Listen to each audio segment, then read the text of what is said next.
మీరు చూస్తుంది V9 వార్తలు.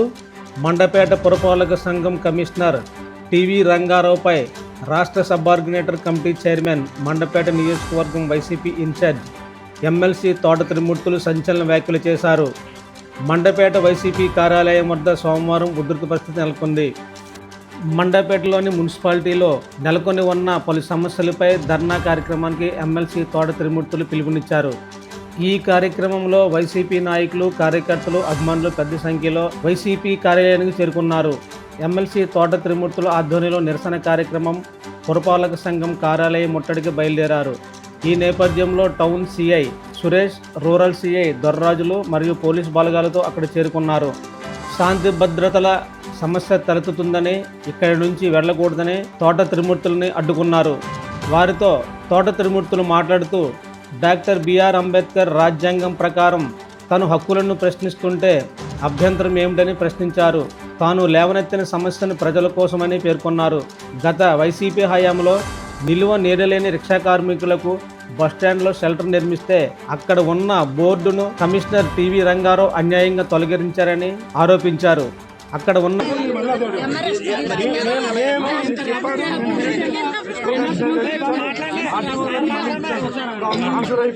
రాత్రి నేను కూడా చెప్పినాను, 15 రోజులు టైమే ఉంటుంది, మేము ఏం చేయాలో దానికి పరిష్కారం చేస్తామని చెప్పాను. అంటే ఇప్పుడు ఇది పరిష్కారం అంటారు సార్? ఇది కాకపోతే ఇంత దున్నపోతు మీద అనుకుంటున్నట్టు అధికారులు ప్రవర్తించే వాళ్ళు ఇది పరిష్కారం కాబట్టి ఇంకేం చేస్తారు ప్రజలు? కాదు ప్రజాపక్షాలు ఒకటే అడిగాం సార్, 15 రోజులు ఇవ్వండి సార్.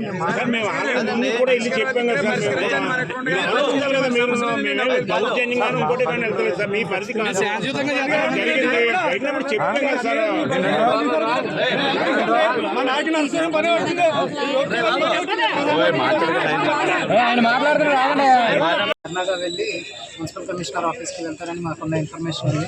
కాకపోతే 30 పోలీస్ యాక్ట్ ఎన్ఫోర్స్మెంట్లో ఉండడం వల్ల మాకు పర్మిషన్ పెట్టడానికి ఎలాంటి పర్మిషన్ కూడా నా దగ్గర తీసుకోలేదు, లెటర్ కూడా పెట్టలేదు. దానివల్ల మేము ధర్నాని అడ్డుకోవడం జరిగింది. లా అండ్ ఆర్డర్ ఇష్యూ వస్తుందని. ఎందుకంటే ముందు మేము ప్లాన్ చేసుకుని ఇచ్చేవాళ్ళం, మేము లా అండ్ ఆర్డర్ ఇష్యూ ధర్నాని అడ్డుకోవడం జరిగింది. వాళ్ళకి కొన్ని అబ్జెక్షన్స్ చెప్పడం జరిగింది.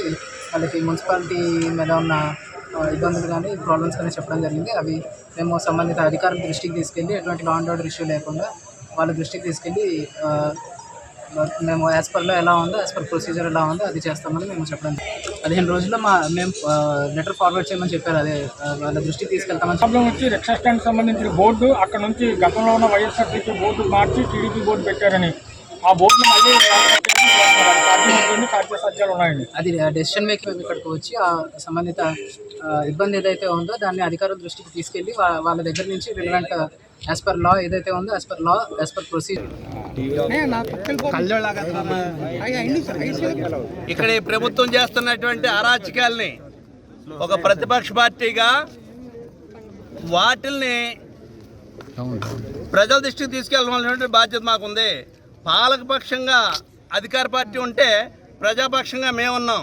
ప్రజలకు జరుగుతున్నటువంటి అన్యాయాన్ని, ఇలా దుర్మార్గమైనటువంటి నియంత్రిత దారిని కూడా ప్రజల్లో ఎండగట్టవలసినటువంటి బాధ్యత మాకుంది. ఈ మండపేట మున్సిపాలిటీలో జరుగుతున్నటువంటి అరాచకాలు, ఈ నియోజకవర్గంలో జరుగుతున్నటువంటి దౌర్జన్యాలు మీరే చూస్తున్నారు. ఎప్పుడో 2021-22లో మండపేట మున్సిపాలిటీలో ఉన్నటువంటి రిక్షా కార్మికుల సంఘం అంతా ఎండలో ఉంటుంటే, ఆ రోజు ఉన్నటువంటి ప్రభుత్వం నుంచి మున్సిపల్ జనరల్ ఫండ్స్ నుంచి 10 లక్షల రూపాయలు ఖర్చు పెట్టి ఒక షెల్టర్ వేయటం జరిగింది వాళ్ళకి బస్టాండ్ సెంటర్లో. ఆ షెల్టర్ వేసినటువంటి దానికి 10 లక్షల రూపాయలు ప్రభుత్వ నిధులు ఖర్చు పెట్టారు మున్సిపల్ జనరల్ ఫండ్స్ నుంచి.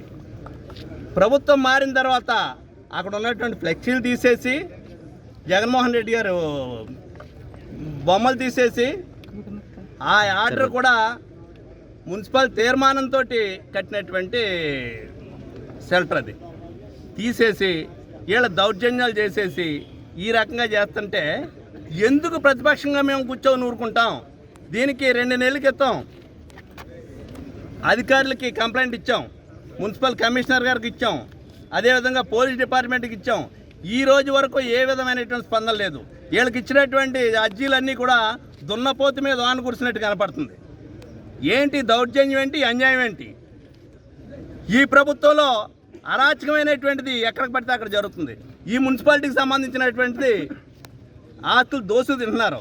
ఈ పక్కన ఉన్నటువంటి 4 కోట్ల రూపాయలు విలువ చేసేటువంటి స్థలం, ఈ 30వ వార్డులోకి సంబంధించినటువంటి ఒక స్థలాన్ని పక్కా వ్యక్తి కబ్జా చేసేస్తే దాన్ని మున్సిపల్ ఆఫీసులో అనేక మీటింగుల్లో చెప్తే ఏమీ పట్టించుకోరు. ఈ తెలుగుదేశం పార్టీ నాయకులు కబ్జా చేశాడు దాన్ని. 4 కోట్లు విలువ చేస్తా స్థలం ఖరీదు. అంటే మీ ఇష్టం, మీ అధికారం మీ చేతిలో ఉందని దోసేటివనా మీ కార్యక్రమాలు? ఏంటి అన్యాయం ఏంటి? ఈ కమిషనరు రాము డాక్టర్ అని చెప్పేసి ఒక డాక్టరు హాస్పిటల్ కట్టుకున్నాడు. హాస్పిటల్కి వైఎస్ఆర్ ప్రభుత్వం అధికారంలో ఉండగా కట్టుకోవడానికి పర్మిషన్ ఇచ్చాం. అతను మంచి డాక్టర్, గవర్నమెంట్ డాక్టర్ రిజైన్ చేసి హాస్పిటల్ కట్టుకుని బ్రహ్మాండమైనటువంటి వైద్యం చేస్తున్నాడు. మేము పర్మిషన్ ఇచ్చాం, కట్టేసుకున్నాడు. పైన ఇంకో ఫ్లోర్ వేసుకోవడానికి పర్మిషన్ కోసం పెట్టుకుంటే ఎమ్మెల్యే గారు చేసుకోండి అని చెప్పాడట. ఎమ్మెల్యే గారు చేసుకోండి అని చెప్పాడని చెప్పేసి ఈయనేమో పైన ఫ్లోర్ వేసుకుంటుంటే పొద్దుట ఇదిగో పర్మిషన్ కూడా ఫ్లెక్సీలు ఆ విధంగా వచ్చి పొద్దుట 4 గంటలకు వచ్చి 20 లక్షల రూపాయలు ఖరీదు చేసేటువంటి మెటీరియల్ పెట్టుకుంటే అదంతా పడగొట్టేసి కూలగొట్టేసి వెళ్ళిపోయారు. కమిషనర్ బాధ్యత ఏంటి? రౌడీ అవుతున్నావు, తెలుగుదేశం పార్టీ నాయకుడు అవుతున్నావు కమిషనరు. ప్రభుత్వ పరంగా అతనికి ఉండేటువంటి అధికారంతో నోటీస్ ఇవ్వాలి, లేకపోతే కేసు పెట్టాలి, చట్టపరమైనటువంటి చర్యలు తీసుకోవాలి. తప్పితే జనాన్ని తీసుకొచ్చి కూలగొట్టేయటం అనేటువంటిది అతను ఒక రౌడీయుతంగా, లేకపోతే ఇక్కడ ఎమ్మెల్యే గారు ఏం చెప్తున్నాడు అది చేస్తున్నాడు అనేది. ఎమ్మెల్యే గారు అంటాడట నా మాట వింటలేదు కమిషనర్ అని చెప్తున్నాడట. ఏంటిది అసలు? ఏం జరుగుతుంది ఇక్కడ? అంటే ఇటువంటి దౌర్జన్యాలు. ఆ డాక్టర్ గారు కేసు వేసాడు.